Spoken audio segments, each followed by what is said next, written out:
We're good with our record. Okay. Good evening. Welcome to the Monday, October 7th, 2024 Dalton City Council meeting. Before we get started, would like to ask for an amendment to the agenda that will move item number 16 to immediately following the approval of the agenda. So moved. Second. Have a motion and a second. If no discussion, all in favor? Aye. Aye. Any opposed? Okay, with that amendment, a quorum is present. And Mr. Lama, if you will lead us in the pledge.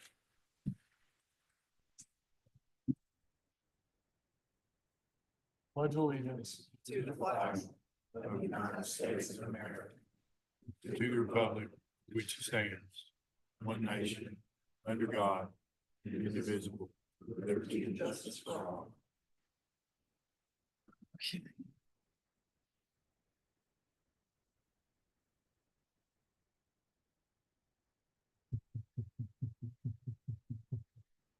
Okay.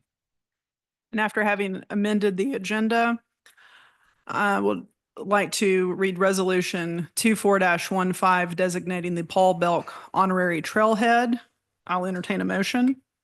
So moved. I have a motion, Second. a motion and a second. If no discussion, all in favor? Aye. Any opposed? Mr. Belk, I'm going to walk down front if you would join me, sir.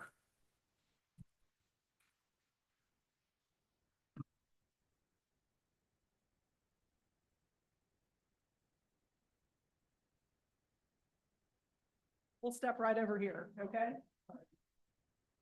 Steve and Nikki and Tyree, y'all want to come down here? Yeah, that'd be great. Yeah. Oh, man, I got this.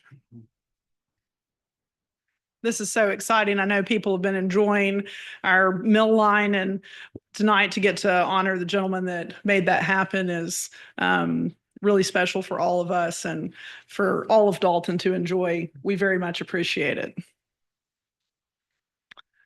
Whereas Franklin Paul Belk is a longtime resident of the city of Dalton, and whereas Mr. Belk is a business leader who spent more than 40 years in the real estate industry and developed numerous subdivisions throughout the city of Dalton, and whereas Mr. Belk has been a strong supporter of the city of Dalton's efforts to promote recreation and healthy lifestyles through his donations of land for green space and parks, and whereas Mr. Belk was a major contributor for the development of Civitan Park, and whereas Mr. Belk has also been an invaluable supporter of the Hague Mill Lake Park and Mill Line Trail, and whereas the city of Dalton was able to extend the Mill Line Trail only through the generous gifts of Mr. Belk, and whereas the Mill Line Trail now serves as a critical piece of the park system of the city of Dalton for the enjoyment of all the public.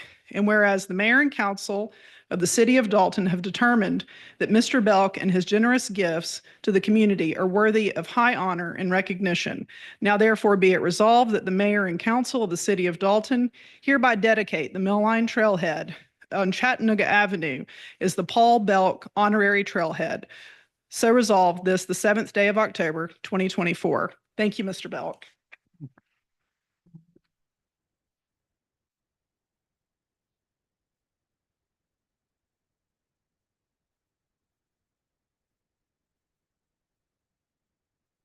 I'm honored and humbled by this recognition for a small cog in a big wheel.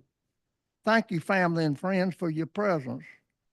Thanks to the mayor and city council and Andrew Parker, and especially former David Pennington, without whose help this would never have happened. A special thanks to Heath Patterson and David Blaylock for their wavering support of the Dalton Civitan Club. Today is the foundation of a great attraction to the city of Dalton. Foundation because we can only dream of the developments to follow long after many of us are gone. Let it be said, with God's help, we will leave Dalton, which we love, an even more attractive and inviting community for all who live here. Thank you very much, Mr. Mayor and Council. I appreciate you all. Thank you.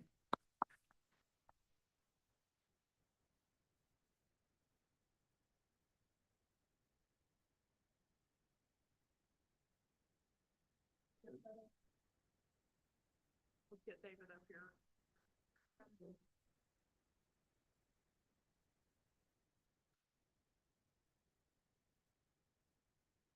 Thank you for help. Thank you for being here.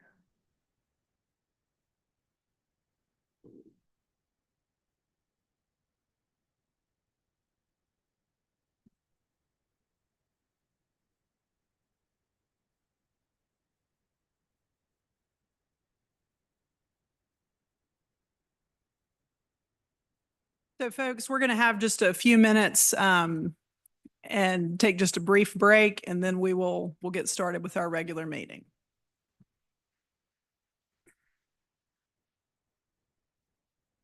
Oh, yes. Hi, good evening. Yes, sir. You got that. Yeah, when that was day, the time that day. Okay.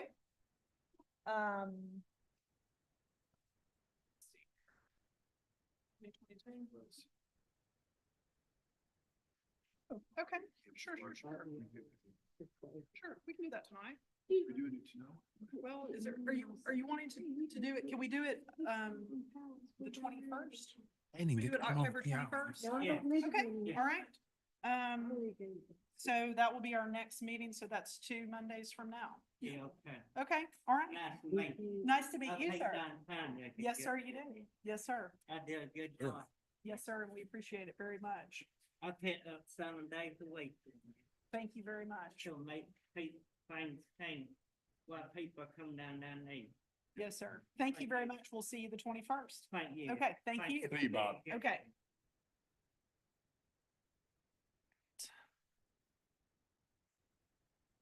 Okay, well, we've still got a good crowd present, so I think we'll get started back.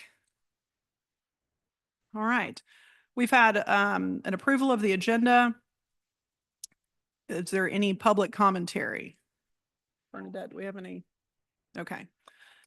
Seeing no one that wishes to address this council, we'll move on to agenda item number 1. If we have any presentations by department heads. None this evening, Madam Mayor. Okay, and we do have a proclamation. All right, this is for Cybersecurity Awareness Month. So I'll step back. Do you mind if I do this one from here? Jorge, is that okay? All right. This is something that is increasingly something we're aware of as a society, is cybersecurity. Whereas during Cybersecurity Awareness Month, we highlight the importance of safeguarding our nation's critical infrastructure from malicious cyber activity and protecting citizens and businesses from ransomware and other attacks, we also raise awareness about the simple steps Americans can take to secure their sensitive data and stay safe online. And whereas cyber attacks affect our day-to-day lives, our economy, and our national security, by destroying, corrupting, or stealing information from our computer systems and networks, they can impact electric grids and fuel pipelines, hospitals and police departments, businesses and schools, and many other critical services that Americans trust and rely on every day. That is why it is important to continuously improve our cybersecurity and focus on these main points of cybersecurity. Use strong passwords in a password manager. Strong passwords are critical to protecting data. Password managers are a powerful tool to help you create long, random, and unique passwords for each of your accounts. Turn on multi-factor authentication. You need more than a password to protect your online accounts, and enabling multi-factor authentication makes you significantly less likely to get hacked. Recognize and report phishing. Phishing emails, texts, and calls are the #1 way data gets compromised. Be cautious of unsolicited emails, texts, or calls asking for personal information. Avoid sharing sensitive information or credentials over the phone or email unless necessary, and don't click on links or open attachments sent from unknown sources. Update software. Ensuring your software is up to date is the best way to make sure you have the latest security patches and updates on your devices. Now therefore be it resolved, I, Annalise Sams, Mayor, City of Dalton, Georgia, hereby proclaim October 2024 is Cybersecurity Awareness Month, and I encourage all citizens and residents to share helpful tips and resources with friends and family, especially vulnerable groups like seniors. Would you like to say anything? Yes, ma'am, Mayor. I'd like to First of all, thank you and the council members for doing Cybersecurity Month for the city of Dalton and everyone here. Good evening. My name is Jorge Paez, IT Director for the city of Dalton.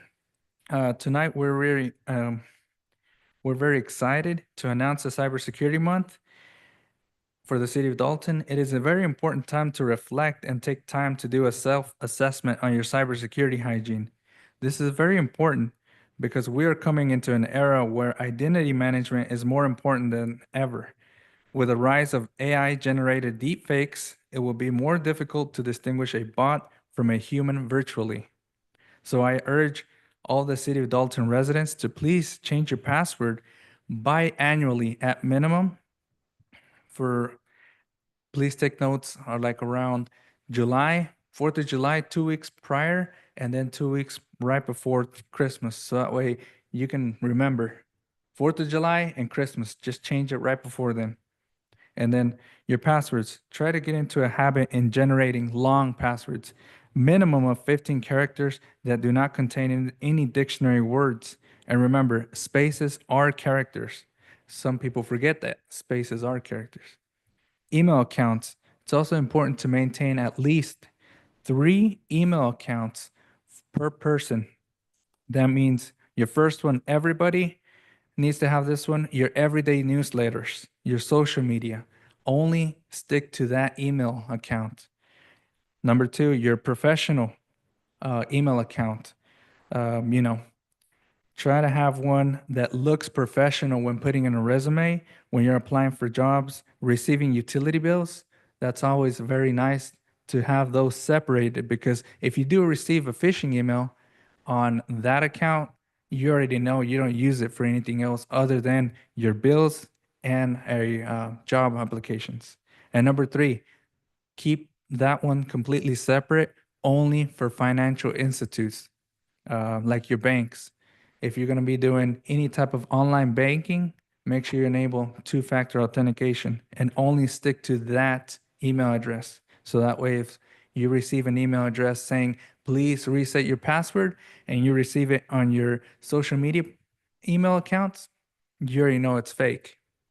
If you do social media and your account gets hacked, please do not let the hackers keep your account. Remember that if they have access to your account, they also have access to your personal photos, your messages, browser history, and maybe your purchases, as well as all that information that may contain very sensitive information. I don't know about you guys, but sometimes you have to send over a password through a message. But if you have your email account compromised, they're going to be able to read all that information. For more information for hacked accounts, please Google Federal Trade Commission consumer advice on how to recover your hacked email or social media account. And for our City of Dalton residents, if you have questions regarding your cybersecurity, please email me at jpaez, that's P-A-E-Z, @daltonga.gov, and I can at least point you in the right direction. Thank you. I'm going to scoot down here and give this to you. I appreciate all that content, the 3 emails. I hadn't thought about that. That's very, very helpful. Yes, these are the basic information that everyone should be practicing at home.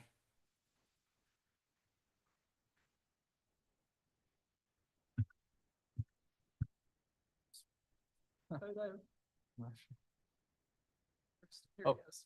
okay.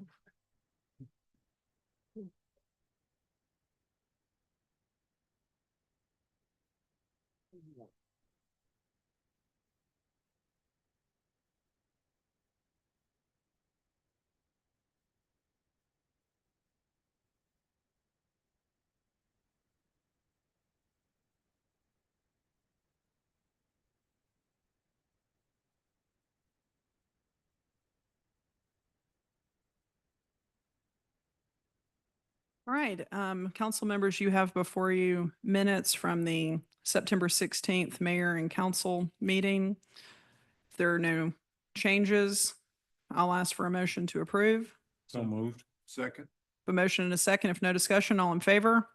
Aye. Any opposed? Item number 4, minutes from the mayor and council special called meeting on September 26, 2024. Any changes? If not, I'll entertain a motion to approve. Move we approve. Do I have a second? Second. If no discussion, all in favor? Aye. Any opposed? New business, item number 5, 2024 alcohol beverage application. Jesse? Thank you, Madam Mayor and council members. We just have a single application, and just for the record, this is an address change. This application has been previously approved. The business owner being La Fogata Fusion Restaurant Incorporated, doing business as La Fogata Fusion Restaurant. The applicant's Grechi Suazo. The new address being 801 East Walnut Avenue, Suite C, D, and E. Type of licenses that have previously applied for pouring beer and pouring liquor. And so the business is just, has moved relocated. locations. Correct. Okay, is code enforcement seeing this new? Okay, Yes, ma'am. all right. Does anyone, on the council, have any questions for Jesse on this application? If not, I'll entertain a motion to approve. So moved. Have a motion and a second. If no discussion, all in favor? Aye. Any opposed? Do you have any others, Jesse? That's it. That's it. Thank you. Thank you very much. Okay, item number 6, classification and compensation study, Evergreen Solutions LLC. Halima? Good evening, Mayor, and council members. Human Resources is seeking approval to sign a contract agreement with Evergreen Solutions LLC, and that's to provide consulting services by conducting a classification and compensation study.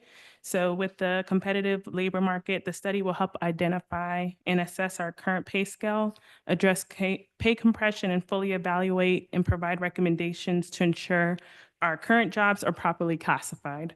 The proposal and costs were reviewed during the Finance Committee by the Mayor and Council back in August, and the study will commence once the contract is signed with a projected timeline of within 4 months and an expectation to start the compensation study first and then the classification study next year.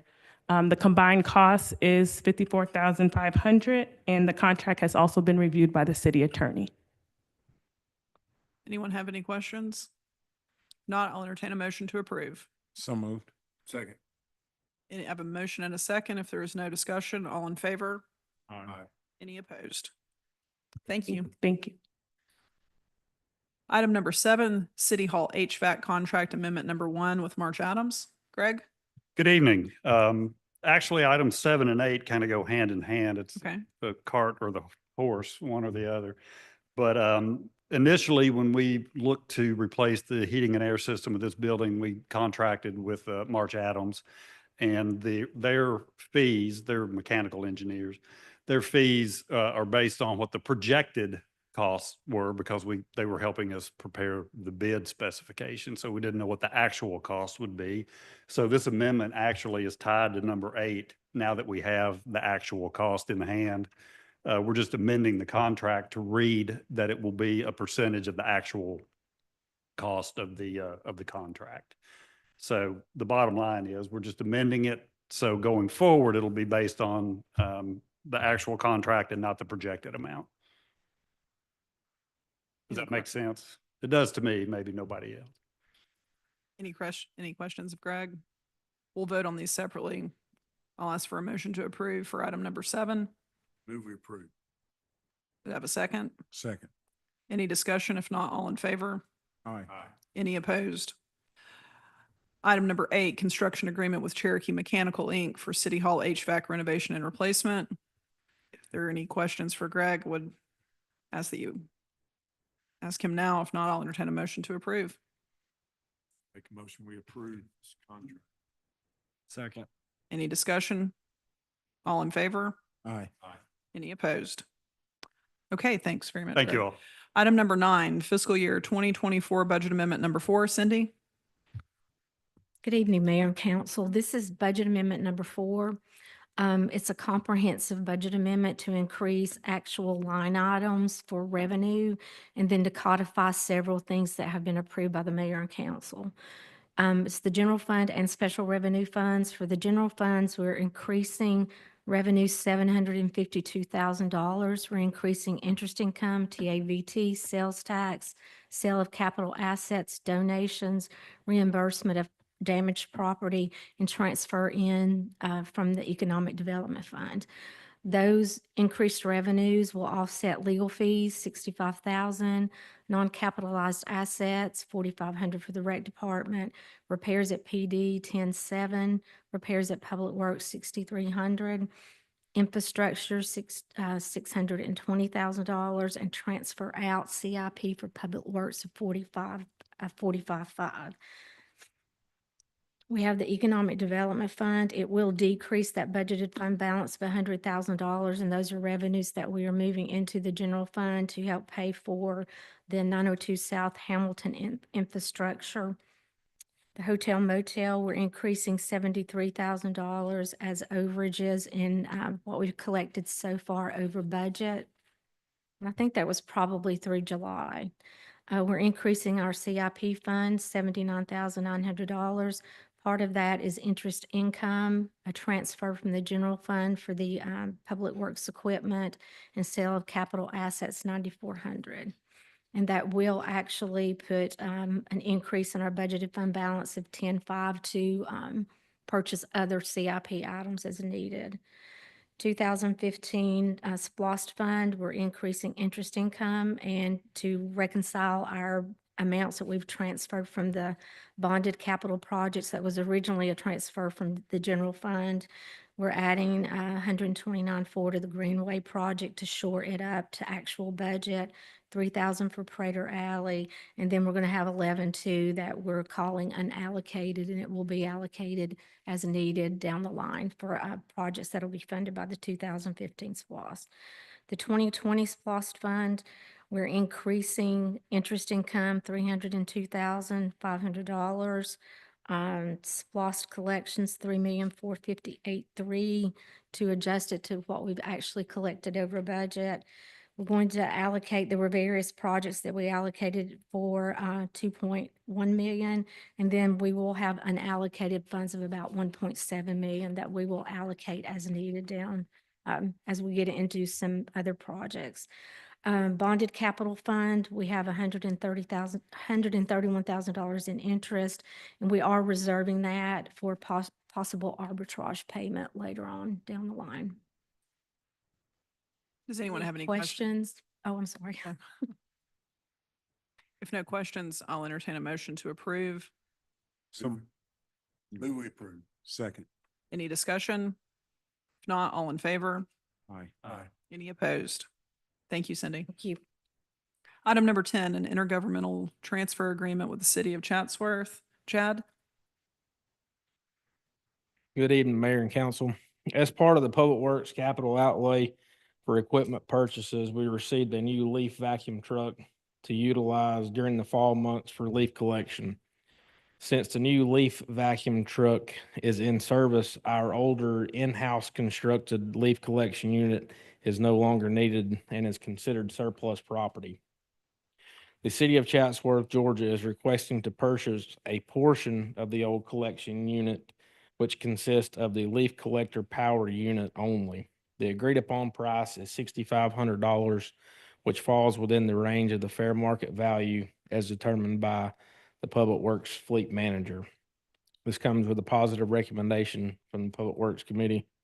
With that, I'll take any questions. There are no questions of Chad. I'll entertain a motion to approve. So move. Second. I have a motion and a second.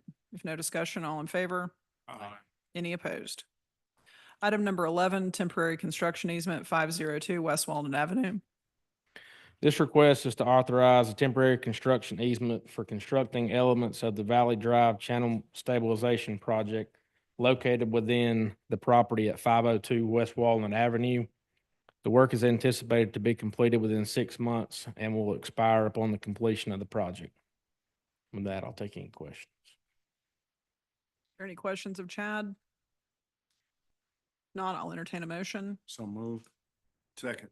Motion and a second. If no discussion, all in favor? Aye. Any opposed? Item number 12, traffic control change Birchfield Avenue at James Street, four-way stop. The purpose of this traffic control change is to implement a four-way stop at the intersection of Birchfield Avenue and James Street. At this location, The Dalton Police Department has reported 7 accidents within the last 4 years, 3 of the most recent occurring in the first quarter of 2024, and at least 2 of the accidents reported were pedestrian related.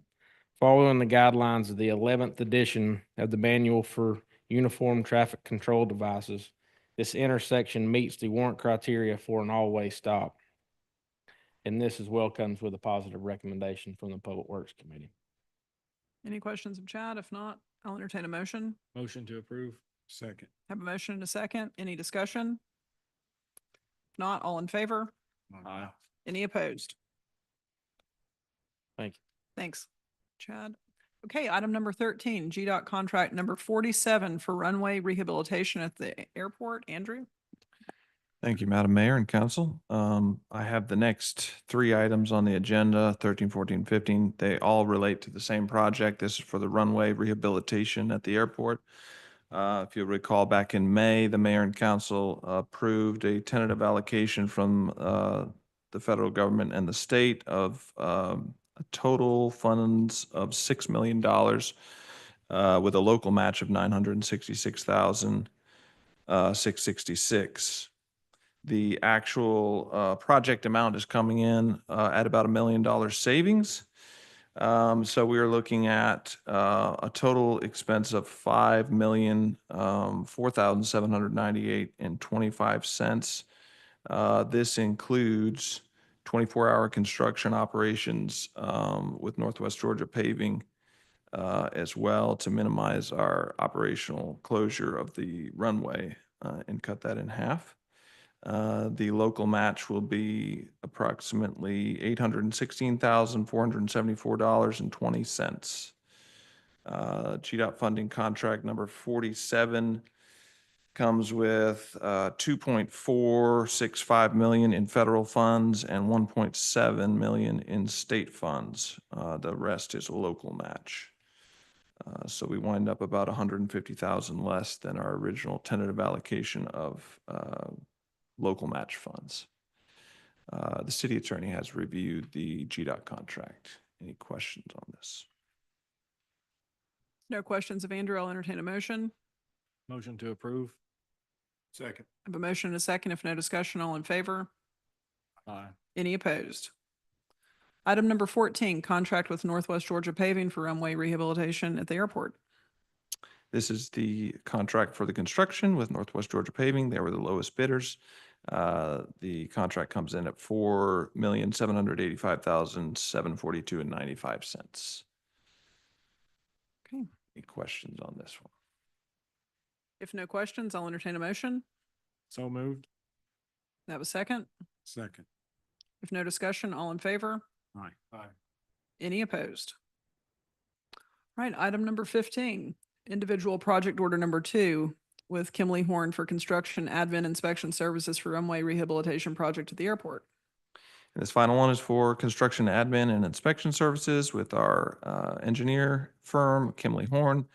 The cost is $205,492.08. Also covered by contract 47. If no questions, I'll entertain a motion. Motion to approve. Motion, do I have a second? Second. If no discussion, all in favor? Aye. Aye. Any opposed? Okay. Thank you very much. We've already covered number 16, item number 17. This one, along with the next 2, these are first readings, so we will not vote on these tonight. So item number 17, a first reading of ordinance 24-28 to amend Unified Zoning Ordinance of Whitfield County, Georgia to provide an effective date to repeal all conflicting ordinances, to provide for severability and for other purposes. Jean? Thank you, Mayor and council members. The current definition of junk vehicle in the Unified Zoning Ordinance has 4 exceptions. They are if the vehicle has a current license tag, if it's inside a building or under a carport or shed, if it runs under its own power, if the owner can show evidence that it's actively being restored. Those are the 4 exceptions to a junk vehicle. This amendment proposes to add an additional exception. In the R5, SA, and GA zoning districts, if the vehicles and or parts are contained within this amendment says 8-foot high fence with 90% visual blockage.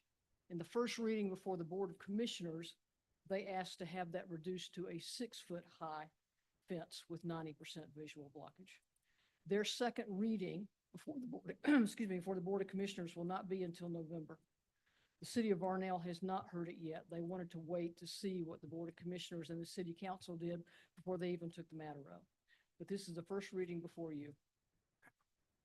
Any questions of Jean? If not, we'll move on to item number 18. First reading ordinance 24-32, the request of Crow Road Holdings to rezone from heavy manufacturing M2 to rural residential R5, attractive land totaling 1 acre located on Waring Road, Dalton, Georgia, parcel 12-143-11-004. As you see on your zoning map, this property is currently zoned heavy manufacturing. The applicant is requesting that it go to R5 rural residential. It's surrounded by high-density residential on the south and the east.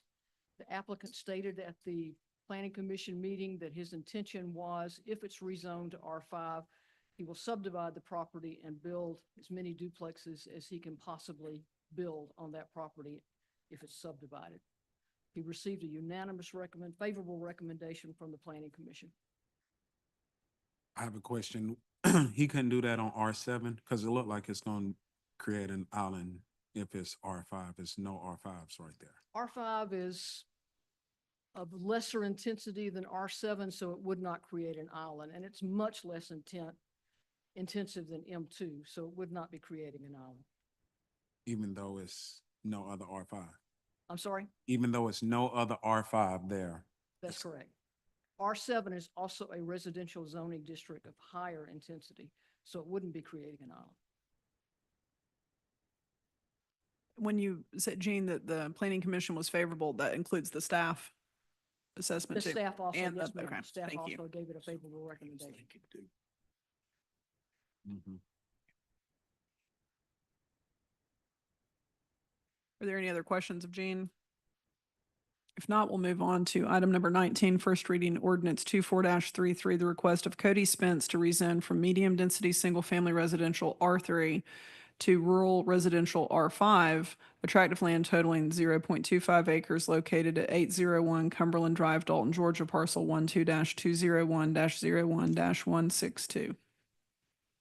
As you'll see on this zoning map, it is completely surrounded by R3 residential zoning, which only allows single-family housing of at least 1,000 square feet of heated space. This particular applicant is requesting to go to R5 in order to build a duplex, which staff opposed because it would open up a use in this particular zoning district that is not anywhere in this area.